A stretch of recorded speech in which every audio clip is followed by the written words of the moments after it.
Halo teman-teman semuanya, selamat datang di video kali ini. Nah, di video kali ini kita akan belajar gimana caranya menyiapkan environment untuk AI engineering dan web coding menggunakan Streamlit.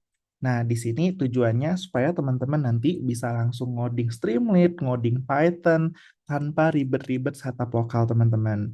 Nah, ada pun beberapa hal yang akan kita pelajari di video kali ini, yaitu yang pertama kita akan belajar membuat akun GitHub, lalu membuat new blank space pada code spaces di GitHub, lalu gimana caranya install beberapa extensions di code spaces, lalu kita gimana caranya menginstal Streamlit di code spaces dan gimana cara running Streamlit di code spaces, teman-teman.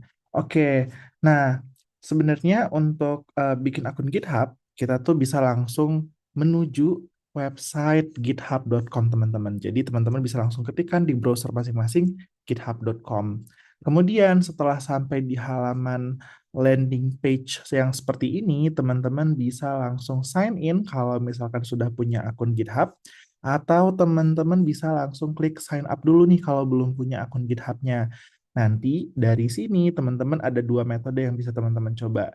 Continue with Google atau sign up lewat email yang ingin didaftarkan sendiri.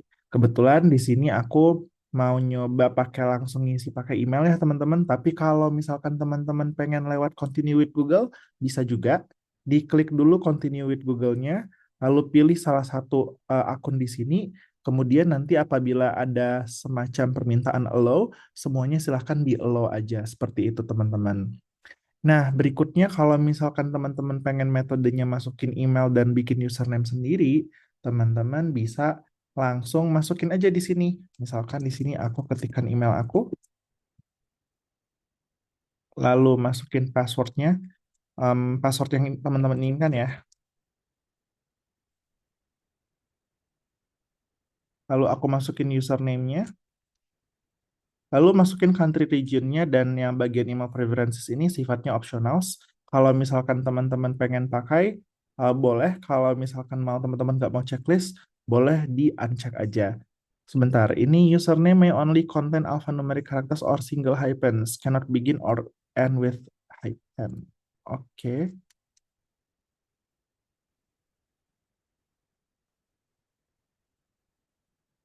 Nah, seperti itu ya teman-teman. Jadi tidak boleh contain seperti nama GitHub dan lain sebagainya. Sebentar, aku cek lagi. Nah, oke. Sip.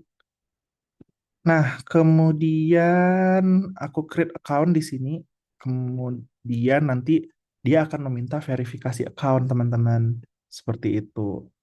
Nah, nanti pada saat kalau misalkan teman-teman pakai yang cara manual kayak aku tadi, di sini biasanya akan diminta email confirmations dan teman-teman bisa langsung menuju email confirmations yang ada di sini. Nanti biasanya muncul di emailnya teman-teman. Nah, seperti ini. Nah, ini bisa langsung dikopikan saja ke sini ya, teman-teman. Di continue. Seperti itu. Nanti teman-teman akan langsung diarahkan ke halaman login atau sign in menuju GitHub seperti itu. Nah, nanti kalau misalkan teman-teman udah punya akun seperti biasa ya teman-teman bisa sign in lewat Google, account Apple teman-teman, atau langsung sign in lewat user dan password teman-teman sendiri. Nah, kemudian sekarang kita sudah sampai nih teman-teman di halaman dashboardnya GitHub. Nah, Code Spaces itu ada di mana sih sebenarnya? Ketika teman-teman sampai di dashboard seperti ini, teman-teman bisa arahkan kursor teman-teman ke sebelah kiri atas di sini, bagian open menu yang ini.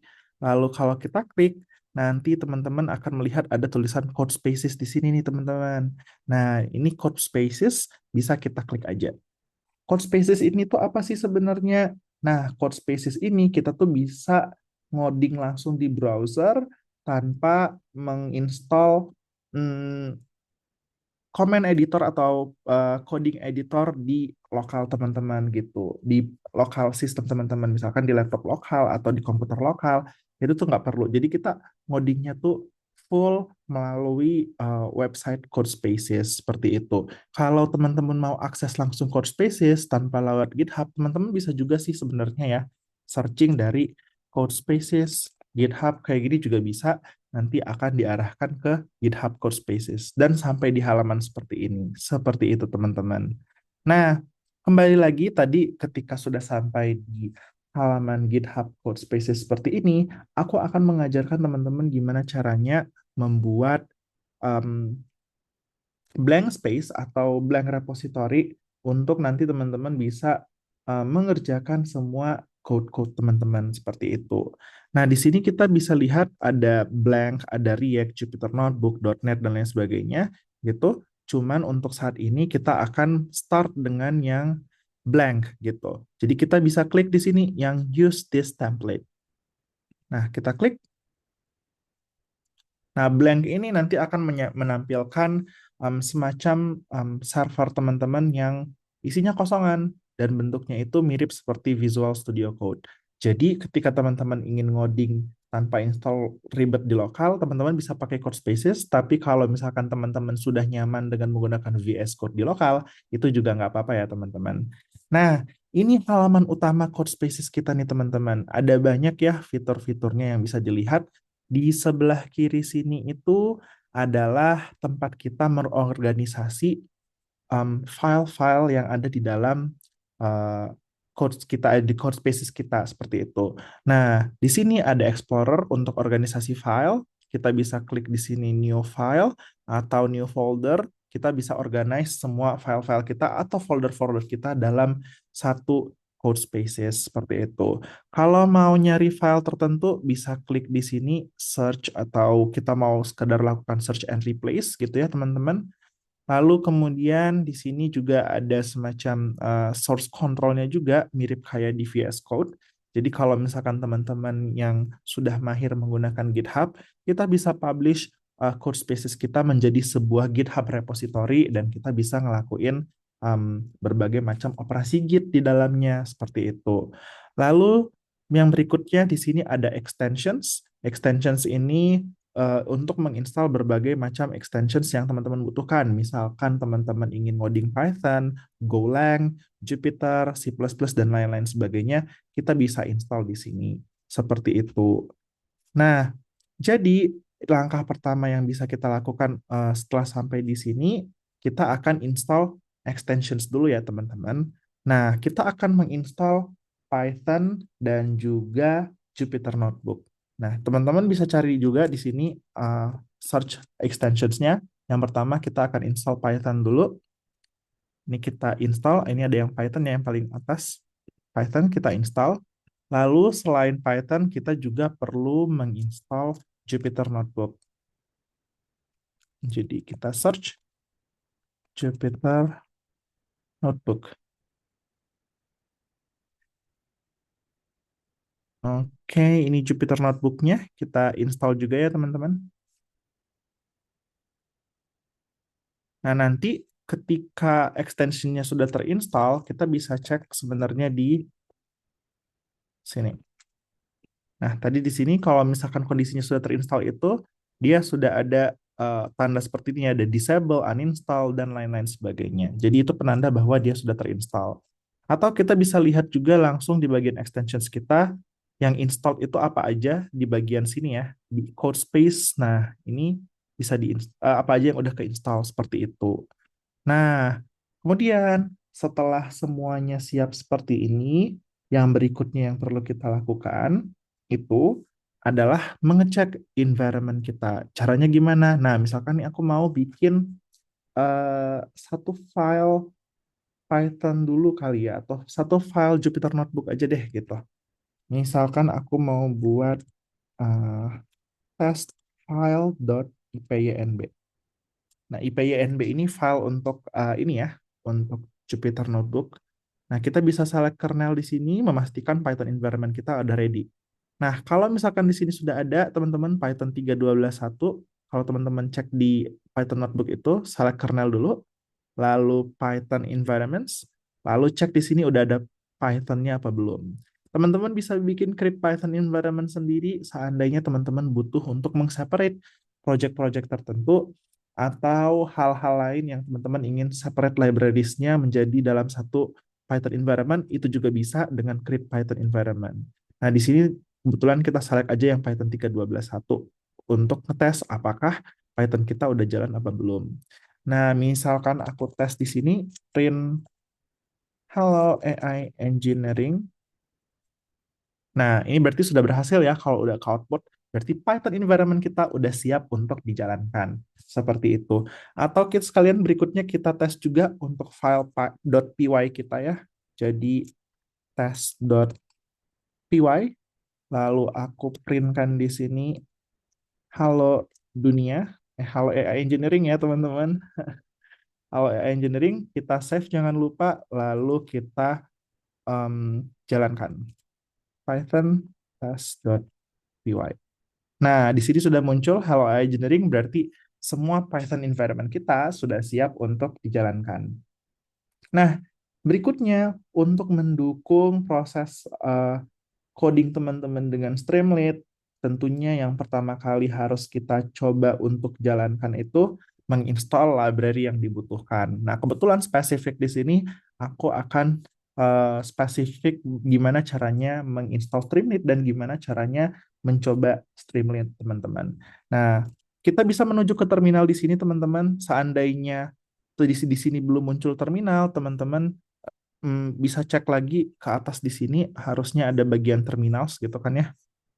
Bisa cek bagian bawah yang ini. Nanti pastikan sudah berada di terminal. Lalu untuk menginstal Streamlit-nya kita bisa running pip install Streamlit. Seperti biasa kalau di Python biasanya diawali dengan pip install lalu nama library-nya apa. Seperti itu. Nah, ini pip install Streamlit kita jalankan.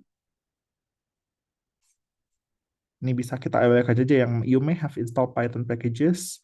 Nah, ini sebenarnya reminder aja kepada kita bahwa nanti bisa jadi akan ada konflik antara library versions. Makanya tadi aku bilang kita bisa bikin virtual environment yang baru kalau misalkan mau meng-separate atau memisahkan project-project yang ingin kita bikin. Nah, di sini udah selesai nih teman-teman pip install Streamlit kita. Nah, sekarang aku mau coba bikin code Streamlit project pertama kita. Aku bikin file baru di sini. Misalkan namanya test.streamlit.py. Nah, di sini aku mau coba bikin app sendiri dulu. Jadi import Streamlit st lalu st.title. Aku pengen coba bilang halo AI Engineering. Dan di sini aku pengen nulis uh, kita akan belajar AI Engineering plus Vibe Coding. Nah, sampai di sini kalau misalkan program teman-teman sudah jadi, untuk menjalankan program Streamlit kita, kita bisa ketikkan di dalam terminal Streamlit run app.py. Atau di sini yang bagian app.py-nya ini, teman-teman bisa gantikan sesuai dengan nama file Streamlit teman-teman. Nah, kebetulan di sini aku namanya test_streamlit.py. Seperti itu. Nah, ini aku coba jalankan. Nah, di sini programnya sudah berjalan dan Streamlit-nya bisa sudah disampaikan bahwa dia akan berjalan di berbagai macam URL ini. Kita bisa lihat juga ada pop-up di bawah sini yang menandakan bahwa aplikasi kita sudah running dan kita bisa open in browser atau make public. Nah, untuk ngetes di lokal kita bisa sebenarnya jalanin di browser kita aja dalam bentuk local port seperti itu. Nah, misalkan aku ikutin yang ini atau ikutin yang ini juga bisa ya teman-teman. Caranya eh, klik control klik gitu. Control plus klik. Nah, kalau aku klik ini, dia akan membuka tab baru dan akan menunjukkan aplikasi Streamlit kita. Dan ini aplikasi Streamlit kita, teman-teman, kurang lebih seperti ini. Ini aplikasi website sederhana dari Streamlit-nya. Nah, cuman yang berikutnya ingin kita pelajari adalah bagaimana sih memanfaatkan Copilot yang ada di dalam Codespaces supaya kita bisa melakukan vibe coding, teman-teman. Nah, ini sudah berjalan dengan baik ya. Dan berikutnya untuk turn off-kan Streamlit ini, kita bisa klik Ctrl C atau kalau teman-teman yang pakai Mac OS kita klik Command C. Oh, sorry, pakai Ctrl C juga kalau yang uh, di Mac OS seperti itu. Nah, sekarang ini sudah selesai. Lalu kita akan fokus gimana caranya bikin projects atau bikin file dengan menggunakan GitHub Copilot yang ada di Codespaces. Nah, teman-teman, tadi ada satu part nih yang belum aku uh, tunjukin ke teman-teman, yaitu yang di sebelah kanan ini. Teman-teman pasti udah lihat ya dari awal video. Nah, ini tuh build with agent, yang mana ini bagian dari fitur Copilot di Codespaces. Nah, kalau misalkan ini belum muncul, teman-teman bisa klik yang di pojok kanan atas ini, yang aku arahin, toggle secondary sidebar ini, bisa diklik untuk memunculkan build with agent-nya.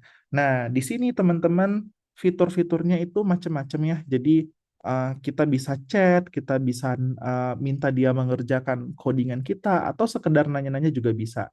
Nah, kalau teman-teman arahin ke bawah sini, kita bisa set dia dengan cara agent atau ask. Kalau misalkan ask, berarti kita sekedar nanya-nanya aja, jadi LLM-nya atau AI-nya tidak akan mengotak-atik file teman-teman. Tapi kalau misalkan agent, agent itu dia akan melakukan eh, edit file atau mungkin nambahin file atau ngoding nih buat teman-teman seperti itu. Nah, kemudian di sini yang di bagian auto kita bisa pilih model-model LLM yang ingin dipilih. Nah, kalau misalkan sejauh ini masih auto, kita bisa konfigurasi atau setting dengan klik Add Language Models. Nah, di sini kalau misalkan udah ada muncul seperti ini, pop-up seperti ini, kalau baru pertama kali menggunakan, kita langsung klik aja Use AI Features. Dia akan nge-setup dulu getting chat ready. Nah, ketika getting chat ready, kita bisa manage models-nya. Jadi kita bisa atur model-modelnya pengen dapetin apa aja, seperti itu. Nah, di sini kebetulan yang langsung ditambahkan oleh mereka itu adalah Cloud Haiku 4.5, GPT-4.1, GPT-4o, sama GPT-5 mini, teman-teman. Dan di sini kita diberikan juga semacam limitations atau batasan-batasan penggunaannya. Kalau pengen lihat kita sudah pakai berapa persen, teman-teman bisa lihat di bagian sini yang logo semacam pilot gitu. Jadi ini logo Copilot ya. Dan kita bisa lihat inline suggestions-nya berapa, chat messages kita sudah berapa persen. Dan ini gratis ya teman-teman dan akan diriset setiap bulannya seperti itu. Kebetulan ini kalau tanggal 21 di pagi hari ya teman-teman. Jadi akan terreset juga di tanggal 21 bulan depan. Jadi setiap bulan teman-teman akan mendapatkan Copilot usage secara gratis seperti itu. Nah, di sini misalkan aku pengen pakai GPT-4o ya teman-teman untuk membuat filenya. Lalu kemudian di sini kita juga selain itu kita bisa setup di sini mau nambahin file atau nambahin konteks juga bisa ya teman-teman. Jadi misalkan kita mau nambahin konteks, nah, konteksnya ini bisa berbagai macam. Ada bisa screenshots, bisa file and folders, atau yang lain-lainnya juga bisa. Misalkan di sini aku pengen edit file test streamlit aku, kita selain bisa ngeklik di sini untuk add context, atau langsung klik di filenya di sini juga bisa yang tanda tambah ini, atau klik kanan di test underscore streamlit, kemudian kita klik add to context. Itu ada di sebentar. Nah ini add file to chat. Jadi add file to chat maka dia akan menambahkan file ini sebagai konteks ke dalam percakapan kita. Nah, untuk membuat uh, kode dengan Copilot, kita bisa langsung prompting aja nih teman-teman. Kita pengen ngapain sih code-nya gitu. Misalkan aku pengen seperti ini.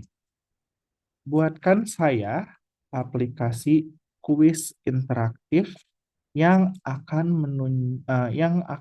membuat 10 soal kuis terkait flora dan fauna di Indonesia.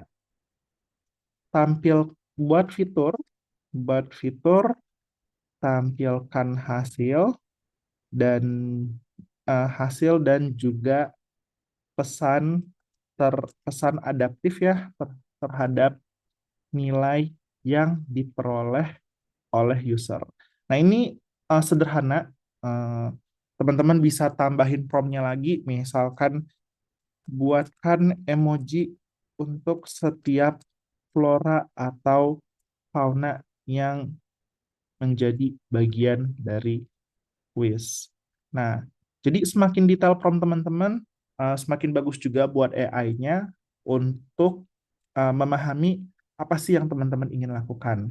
Biasanya best tips dari aku, biasanya aku akan membuat plan dulu ke dalam satu file teks atau semacam prompt yang udah aku planning dari awal sampai akhir. Atau kita bisa juga sih sebenarnya ya minta LLM-nya untuk membuat prompt-nya dulu atau membuat planningnya kita dulu, lalu kita edit planningnya, lalu kita masukkan ke dalam sini juga bisa teman-teman. Nah ini contoh simpel dulu seperti ini kurang lebih. Lalu kalau aku jalankan, oh ya aku kurang nih harusnya di sini edit file ini agar kamu bisa membuatkan saya aplikasi kuis terakhir. Nah, seperti ini. Nah, kalau misalkan sudah siap prompt teman-teman, sisa klik send aja atau klik enter. Nah, dia akan bekerja dan langsung mengedit file kita. Seperti itu. Pastikan kalau ingin mengedit file kita, kita berada di mode agen ya, jangan di mode ask. Seperti itu. Nah, dia masih working, teman-teman. Dan ini akan langsung auto update seperti ini. Seperti itu. Nah, ini udah jadi.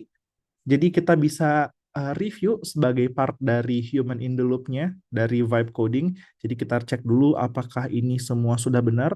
Untuk di video kali ini kita anggap aja ini udah benar ya teman-teman. Kita bisa klik keep di sini dan pastikan filenya sudah tersave. Dan untuk ngerunning aplikasinya, kita bisa klik kembali, ketikkan kembali lagi ya ke dalam terminal, streamlit test underscore streamlit.py. Nah, ketika kita running di sini, sebentar. Oh, kurang run teman-teman, maaf. Streamlit run test underscore streamlit.py. Nah, oke. Ini sudah muncul. Kita open in browser lagi. Nah, di sini akhirnya udah ada deh semua quiz app-nya seperti itu. Misalkan kita coba functionals-nya, lalu misalkan seperti ini, kita jawab semua, dan lain-lainnya, dia akan langsung menjawab seperti itu. Nah, seandainya ada yang kurang sesuai, teman-teman bisa minta kembali lagi AI-nya untuk nge nge-generate kembali codingan sesuai dengan hasil yang teman-teman minta. Seperti itu, teman-teman. Nah, oke, itu untuk vibe coding. Kemudian kalau misalkan kita mau stop programnya seperti biasa, klik Ctrl C ya teman-teman, baik di Mac ataupun maupun di Windows, klik Ctrl C. Kemudian yang terakhir, ketika teman-teman sudah selesai nih mengerjakan, wah codingnya udah selesai, teman-teman bisa close tab yang ada di sini. Kemudian di bagian code spaces ini, kalau teman-teman refresh, dia akan memunculkan ada code spaces yang sedang running di sini, teman-teman. Bagian yang ini ya, teman-teman lihat ada yang tulisan aktif. Nah, supaya resource teman-teman nggak habis dan kita masih bisa tetap selalu ngoding di browser, jangan lupa turn off code spaces-nya sebelum kita meninggalkan semua pekerjaan di code spaces.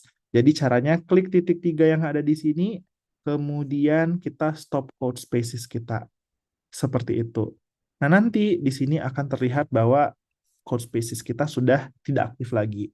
Nah, nanti pada saat teman-teman ingin kembali ngoding lagi, caranya itu adalah langsung klik nama di sini yang misalkan di sini contoh nama code spaces-nya adalah Ideal Disco. Teman-teman bisa langsung klik namanya langsung. Klik Ideal Disco, maka dia akan langsung ke direct ke new tab gitu ya, langsung open kembali si code spaces teman-teman. Dan teman-teman bisa ngelanjutin semua pekerjaan teman-teman di dalam code spaces teman-teman yang sudah teman-teman buat seperti itu. Dan semua file-file yang ada di sini tentunya automatically save, cuman biasanya untuk memastikan benar-benar ke save ya, kita bisa klik command save atau control save pada setiap file yang sudah kita buat teman-teman. Nah, Seperti itu teman-teman, ini udah kembali lagi ke file awalnya aku. Nah, karena aku sebenarnya udah mau menutup video ini, jadi aku kembali close dan aku restart kembali untuk nge-stop Code Spaces aku. Oke, so far itu aja dulu teman-teman tutorial untuk video kali ini. Semoga teman-teman bisa memahami gimana caranya untuk melakukan vibe coding, juga setup GitHub Codespaces untuk ngoding uh, kebutuhan AI engineering dan juga vibe coding. Oke teman-teman, terima kasih sudah mau menyimak dan mampir ke video ini. Sampai ketemu di lain waktu atau lain kesempatan. Sampai jumpa.